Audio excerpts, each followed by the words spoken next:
Assalamualaikum warahmatullahi wabarakatuh. Hai anak-anakku yang soleh dan soleha. Kita bertemu kembali hari ini dalam pembelajaran jarak jauh. Bertemu kembali dengan Buria. Kita akan belajar tematik. Tema kedua, menyayangi tumbuhan dan hewan. Subtemanya subtema ketiga, menyayangi tumbuhan.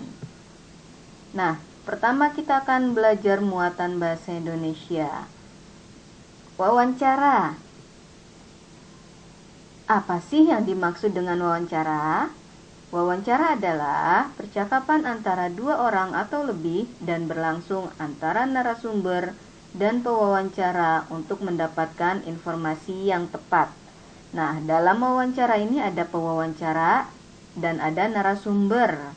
Nah, narasumber ini adalah orang yang menjadi sumber informasi yang ingin kita dapatkan. Sedangkan pewawancara adalah orang yang melakukan wawancara.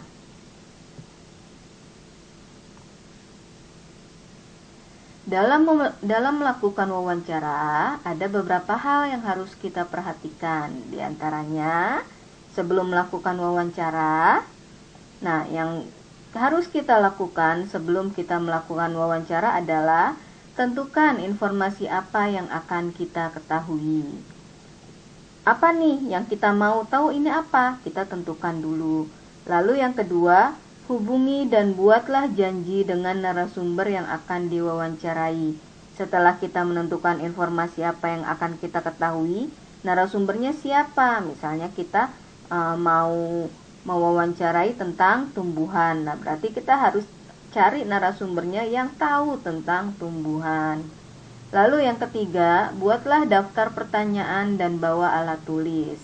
Yang keempat, pakailah pakaian yang sopan. Nah, saat melakukan wawancara, yang perlu kita perhatikan adalah yang pertama, datang tepat waktu dan jangan sampai terlambat. Yang kedua, ucapkan salam. Yang ketiga, gunakan bahasa yang baik dan sopan. Yang keempat, wawancarai narasumber sesuai dengan daftar pertanyaan yang telah dibuat. Dan sebelumnya kan kamu membuat pertanyaan. Nah, jadi kamu wawancaranya bertanya dengan sesuai dengan daftar pertanyaan yang telah dibuat. Dan yang kelima, bersikaplah sopan dan santun. Nah, setelah melakukan wawancara, yang harus kita perhatikan adalah mengucapkan permintaan maaf dan terima kasih. Yang lalu mengucapkan salam. Nah, tadi kan sebelum kamu melakukan wawancara, kamu harus membuat daftar pertanyaan. Dalam membuat daftar pertanyaan, yang pertama yang harus kamu lakukan adalah menentukan tema atau topik pembicaraan. Temanya mau apa atau topiknya mau apa. Misalnya mau topik tentang tumbuhan. Tentang apanya nih?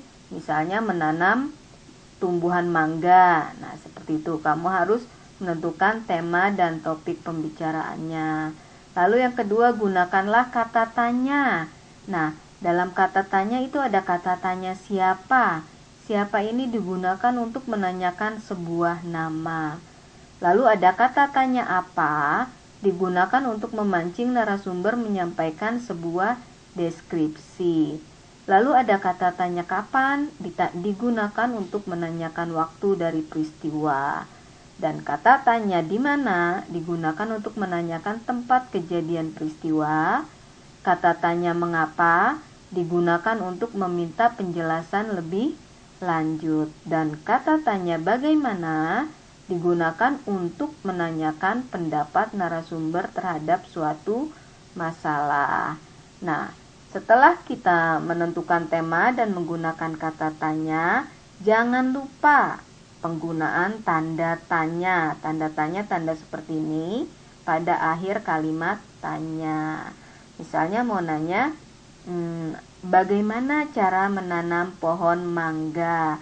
Nanti di akhirnya tuliskan kata tanyanya.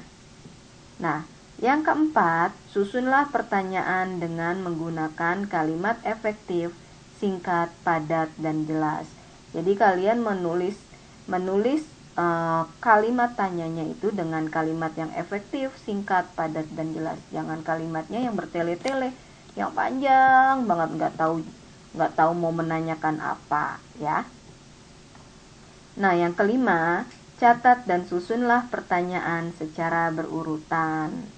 Jangan acak ya, nanti akan membingungkan kalian, membingungkan pewawancara dan narasumbernya. Nah, selanjutnya kita ke muatan PPKN KD 3.3. Perbedaan peran anggota keluarga. Nah, di dalam keluarga itu ada namanya anggota keluarga. Anggota keluarga di rumah itu terdiri dari ayah, ibu, dan anak. Setiap anggota keluarga memiliki peran dan tanggung jawab yang berbeda-beda. Nah, peran dan tanggung jawab tersebut disesuaikan dengan kemampuan masing-masing. Nah, berikut ini adalah peran anggota keluarga di rumah. Ayah berperan sebagai kepala keluarga, sedangkan ibu berperan sebagai pengatur dan pengurus rumah tangga. Nah, sedangkan anak ini berperan sebagai anggota keluarga. Nah, di dalam anggota keluarga itu semua memiliki hak dan kewajiban. Nah, hak adalah segala sesuatu yang kita dapatkan atau peroleh dari orang lain. Jadi yang kita dapatkan atau kita peroleh dari orang lain itu namanya hak. Sedangkan kewajiban adalah segala sesuatu yang harus kita laksanakan dengan penuh tanggung jawab, ya.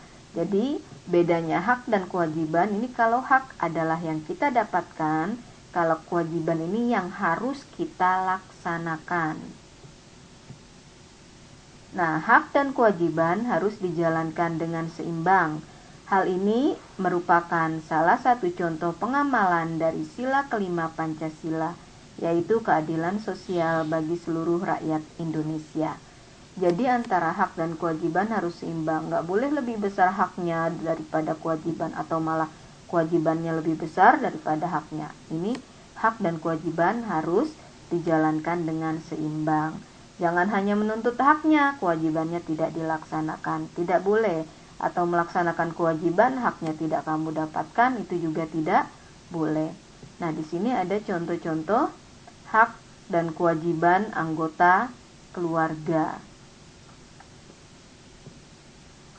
Ayah ini berhak dihormati dan disayangi oleh seluruh anggota keluarga. Jadi ayah berhak dihormati dan juga disayangi oleh istrinya, oleh anak-anaknya. Nah, kewajiban ayah adalah mencari nafkah, mendidik anak, dan melindungi keluarga. Lalu ibu berhak dihormati dan disayangi oleh seluruh anggota keluarga. Kewajibannya adalah mengurus rumah tangga, merawat anak, mendidik dan melindungi anak-anak. Anak-anak haknya disayangi, dilindungi, dan dipenuhi kebutuhannya oleh orang tua. Kewajiban anak ini belajar, membantu orang tua, dan menghormati orang tua. Di sini antara hak dan kewajiban itu kan tadi harus seimbang. Misalnya anak nggak boleh hanya menuntut minta disayang sama orang tua, tapi anak tidak menghormati orang tua. Itu namanya tidak seimbang antara hak dan kewajiban. Nah, biar kita disayang oleh orang tua, tentu kita harus melaksanakan kewajiban. Kalau kamu menghormati orang tua, membantu orang tua, dan belajar dengan tekun, pasti otomatis akan disayang oleh orang tua. Lanjut ke muatan matematika KD 3.2, menjelaskan bilangan cacah dan pecahan sederhana. Garis bilangan. Hal-hal yang harus diingat tentang garis bilangan adalah sebagai berikut. Yang pertama, buatlah garis bilangan dengan menggunakan penggaris. Jarak di antara angka harus sama. Yang kedua, angka pertama adalah 0 dan dilanjutkan dengan angka berikutnya, yaitu 1, 2, 3, dan seterusnya. Yang ketiga, biasanya pengukuran dimulai dari angka 0. Namun, jika pengukuran tidak dimulai dari angka 0, perhatikan bilangan awal mulainya pengukuran. Angka akhir adalah angka hasil penjumlahan dari dua angka. Kita lihat contohnya di sini penjumlahan menggunakan garis bilangan. Ada penjumlahan 5 tambah 2. Kita buat dulu garis bilangannya. Lalu tentukan titik-titiknya antara satu angka dengan angka lainnya jaraknya harus sama. Nah, kita mulai dari angka 0 lalu selanjutnya 0, 1, 2, 3 sampai seterusnya. Nah, di sini 5. Kalau kita mulainya dari angka 0, berarti kita mulai dari angka 0, kita tentukan 5 langkah maju ke kanan. 1, 2, 3, 4, 5. Nah, di sini 5 kan? Ini 5. Sudah 5 langkah. Nah, ini dari titik 0 ke titik 5, ini berarti 5. 1, 2, 3, 4, 5. Ya, ini sudah 5. 5, kita tambah berarti tambahnya ke arah sana lagi. Kita tambah 2 langkah. 1, 2. Nah, ini sudah 2 kan? Nah, berarti dari garis 5 ke angka 7 ini besarnya 2. Nah, berarti kalau 5 tambah 2, kita hitungnya dari 0 sampai angka yang terakhir ini. Ya, dari 0 sampai angka yang terakhir itu adalah 7. Jadi, 5 tambah 2 sama dengan 7. Nah, jika kita mulai tidak dari angka 0, nah, seperti biasa, kita buat garis bilangan dulu dan angkanya harus sama besarnya, jaraknya. Misalnya 2 ditambah 3. Nah, kita mulainya dari angka 3, misalnya dari angka 3, berarti kita ke kanannya 2. 1, 2. Nah, ini 2. Berarti dari angka 3 ke angka 5 ini besarnya 2. Lalu ditambah, kalau ditambah kita ke kanan lagi, 1, 2, 3. Nah, berarti ini dari angka 5 sampai angka 8 ini adalah besarnya 3. Nah, 2 ditambah 3 kita hitung dari sini sampai sini itu banyaknya 1, 2, 3, 4, 5. Berarti banyaknya 5. Jadi, 2 tambah 3 sama dengan 5, bukannya 8 ya. Ini karena kita mulainya tidak dari 0, dari angka 3 ya. Jadi 2 tambah 3 sama dengan 5. Nah, demikian penjelasan dari Ibu. Semoga apa yang Ibu sampaikan dapat kalian terima dengan baik.